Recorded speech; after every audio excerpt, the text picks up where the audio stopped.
Женщины не избирали самостоятельно. Первый мандат Ирины Влах. Она пришла с Додоном и с его партией.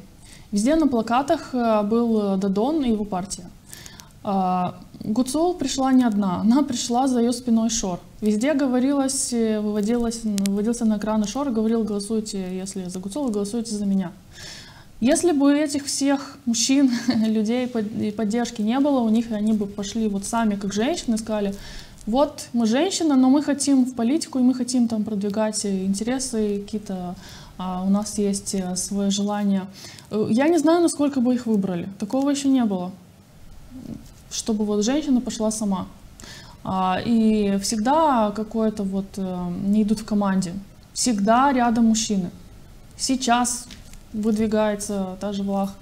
Мы видели на конференциях, ее презентациях, тоже была фотография, она и сзади много мужчин.